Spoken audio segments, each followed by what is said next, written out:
belajar lagi. Sebelum belajar, marilah kita berdoa. Kita ucapkan basmalah. Bismillahirrohmanirrohim.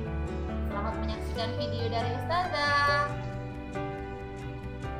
Hari ini kita akan belajar tematik tentang gemar berolahraga. Setiap anak memiliki kegemaran. Kegemaran adalah hal yang disukai. Kegemaran juga disebut dengan hobi. Nah, anak-anak, banyak kegiatan yang dapat dijadikan sebagai kegemaran. Salah satunya adalah berolahraga. Siapa yang suka berolahraga?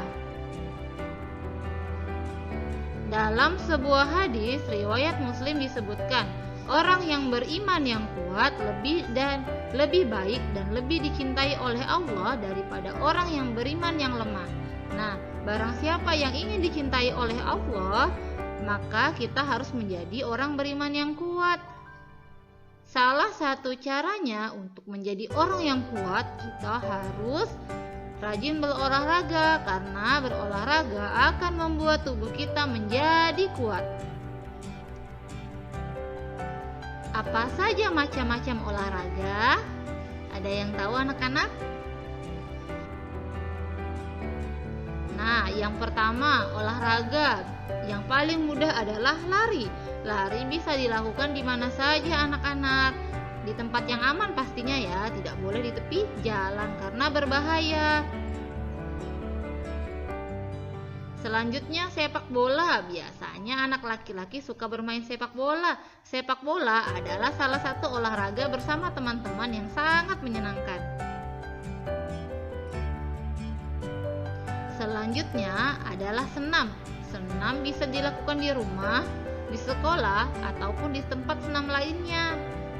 Jika kita rajin senam, badan kita pasti akan terasa lebih sehat dan segar. Selanjutnya adalah bulu tangkis. Permainan bulu tangkis biasanya dimainkan 2 orang atau 4 orang. Siapa yang sudah bisa bermain bulu tangkis? Wah, banyak sekali yang sudah bisa bermain bulu tangkis. Saat bermain bulu tangkis, kita memerlukan raket dan kok. Olahraga selanjutnya adalah renang. Nah, renang ini adalah salah satu olahraga yang disunahkan oleh Rasulullah untuk dilakukan. Selain dengan olahraga memanah dan berkuda, renang itu bisa dilakukan di kolam renang ya anak-anak. Kalau yang ikhwan, berenangnya tetap menggunakan pakaian yang menutup aurat. Dari perut sampai ke lututnya harus tertutup ya anak-anak. Dan yang akhwat, saat berenang tetaplah pakai jilbab. Kalau kita mau main dan olahraga, ada aturan-aturan yang harus kita lakukan agar olahraga kita lebih menyenangkan dan aman. Nah, pertama kita harus melakukan pemanasan terlebih dahulu sebelum berolahraga supaya tidak cedera. Cedera itu misalnya otot kita tiba-tiba tegang atau keras, atau tiba-tiba kaki kita kesleo dan kita tiba-tiba terluka. Nah, itu namanya cedera ya anak-anak. Jadi supaya kita tidak cedera, lakukanlah pemanasan sebelum berolahraga. Pemanasannya harus yang benar dan serius. Nah, selanjutnya kita harus menggunakan pakaian olahraga yang sesuai. Kalau main bola, pakai baju bola. Olahraga silat, pakai baju silat. Olahraga karate, pakai baju karate. Olahraga renang juga harus memakai baju renang. Jadi pakailah pakaian olahraga yang sesuai dengan olahraga yang akan kita lakukan. Selanjutnya, pada olahraga tertentu kita harus menggunakan alat pelindung keselamatan diri supaya kalau terjatuh kita tidak terluka. Misalnya, kalau mau naik sepeda kita tetap pakai helm, pakai alat pelindung siku dan alat pelindung lutut, biar kalau misalnya kita mau terjatuh kita tetap dalam keadaan aman dan tidak cedera ataupun terluka.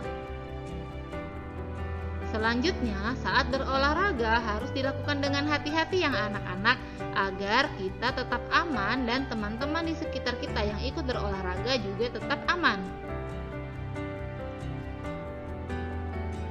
Setelah bermain, kita harus bertanggung jawab. Tanggung jawab meletakkan alat-alat olahraga dengan rapi setelah selesai berolahraga. Kenapa harus diletakkan dengan rapi? Supaya nanti saat kita akan berolahraga kembali, barang-barang atau alat-alat olahraganya mudah kita temukan dan tidak hilang ya anak-anak. Dan menyimpan dengan rapi bisa membuat alat-alat olahraga kita menjadi lebih tahan lama atau awet, tidak mudah rusak. Jadi letakkan alat-alat olahraga dengan rapi setelah berolahraga ya anak-anak. Nah, kita harus selalu rajin berolahraga agar tubuh kita senantiasa sehat dan kuat.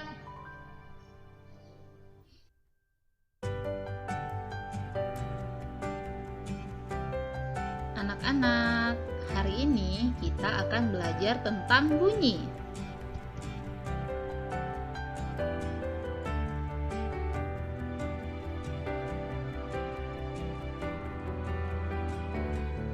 Bunyi disebut juga dengan suara. Dalam Al-Quran, surah Al-Hujurat ayat 3, sesungguhnya orang yang merendahkan suaranya di sisi Rasulullah, mereka itulah orang-orang yang telah diuji hati mereka oleh Allah untuk bertakwa. Bagi mereka ampunan dan pahala yang sangat besar. Nah anak-anak, jadi kita harus berkata dengan lemah lembut ya. Gak boleh bersuara keras kepada siapapun, apalagi kepada orang tua kita, agar kita mendapat ampunan dan pahala yang sangat besar. Kali ini kita akan belajar tentang suara. Yang pertama, suara atau bunyi alam. Yang kedua adalah suara atau bunyi buatan. Bunyi alam adalah bunyi yang berasal dari alam. Benda-benda yang Allah ciptakan di alam yang dapat mengeluarkan bunyi itu adalah bunyi alam. Selanjutnya, bunyi buatan. Bunyi buatan itu berasal dari benda-benda yang dibuat oleh manusia yang dapat mengeluarkan suara. Contoh bunyi alam yang pertama adalah hujan dan petir. Allah menciptakan hujan dan petir memiliki suara yang sangat keras, apalagi kalau hujannya lebat dan petirnya kuat.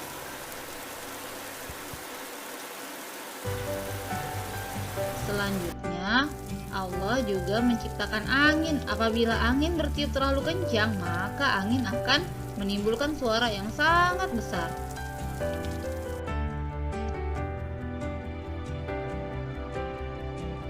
Di pagi hari, burung-burung berkicau. Nah, kita dapat mendengarkan suara burung-burung berkicau karena Allah menciptakan burung dapat berkicau, apalagi di waktu pagi hari anak-anak.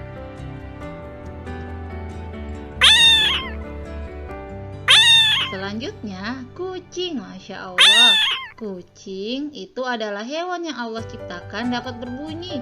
Bagaimana bunyi kucing? Iya benar, bunyi kucing adalah meow-meow. Iya, itu tadi adalah contoh bunyi yang berasal dari alam. Ini juga bunyi yang berasal dari alam. Ini adalah suara kambing. Bagaimana suara kambing? Benar, bunyi kambing adalah embek.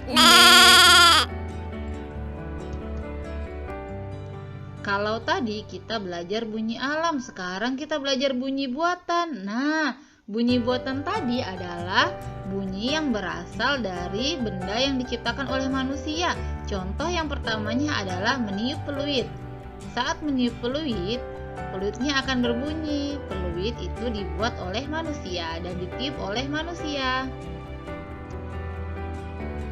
Selanjutnya, saat abi atau umi kita menyalakan motor, pasti motor akan berbunyi kan anak-anak. Nah, Bunyi motor adalah bunyi buatan.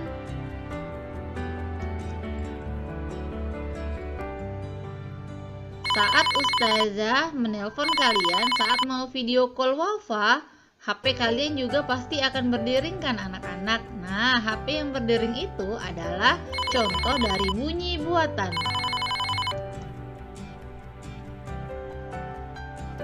Saat akan bertamu ke rumah orang, selain mengucapkan salam, kita harus mengetuk pintu.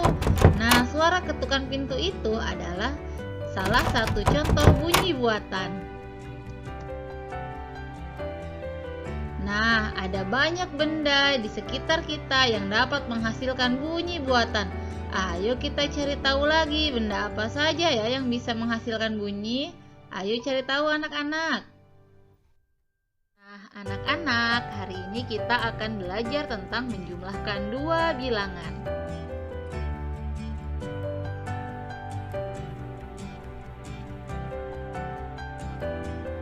Contoh soal dari penjumlahan dua bilangan adalah Nafisa menghafal surah An-Naba.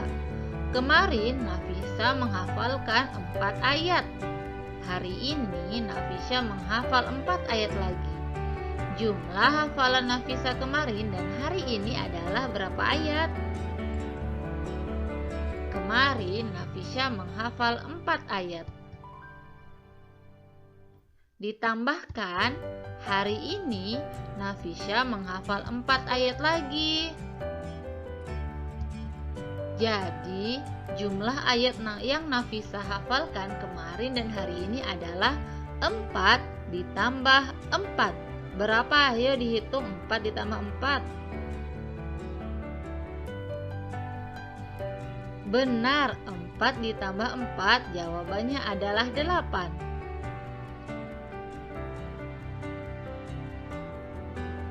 Contoh soal selanjutnya, Alif dan Surya akan bermain kelereng.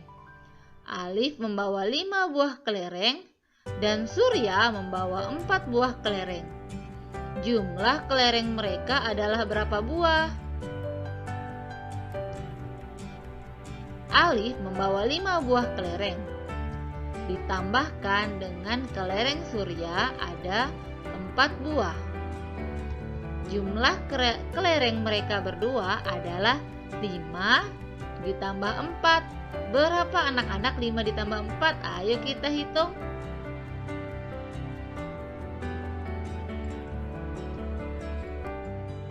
Iya, jawabannya adalah 9.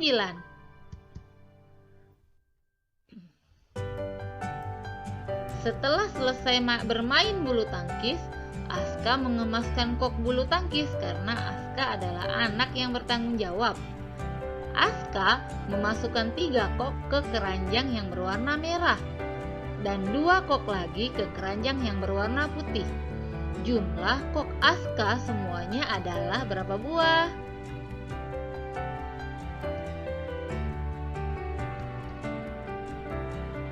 Ada 3 buah kok Aska yang dimasukkan ke keranjang merah, ditambah 2 kok lagi yang dimasukkan ke keranjang berwarna putih.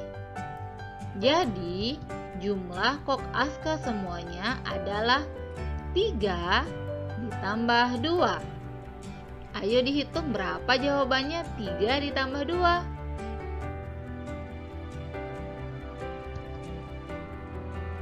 Iya benar, jawabannya adalah 5. Selanjutnya, Naziha rajin menghafal Al-Quran. Pekan lalu, Naziha menghafal 2 surah.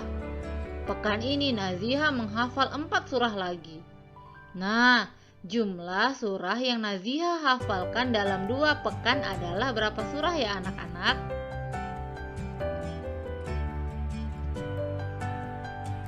Pekan lalu, Naziha menghafalkan 2 surah. Ditambahkan pekan ini, Naziha menghafalkan 4 surah lagi. Maka jumlah surah yang Naziha hafalkan adalah 4 ditambah 2. Berapa jawabannya?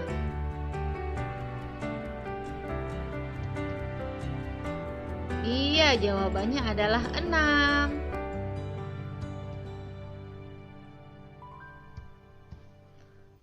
Dengan belajar penjumlahan, kita dapat lebih mudah menyelesaikan persoalan sehari-hari yang berkaitan dengan matematika.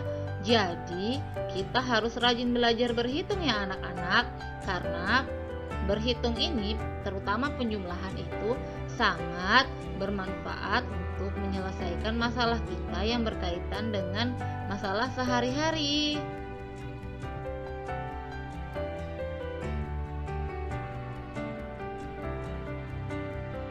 Alhamdulillah anak-anak, terima kasih yang sudah belajar matematika bersama Ustazah.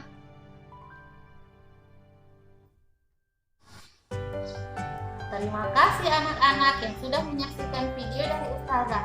Semangat terus ya belajarnya walaupun sedang berada di rumah. Jaga terus kesehatannya juga. Setelah belajar, kita akhiri dengan mengucapkan hamdalah. Alhamdulillahirabbil alamin. Kemudian kita baca doa penutup majelis. Subhan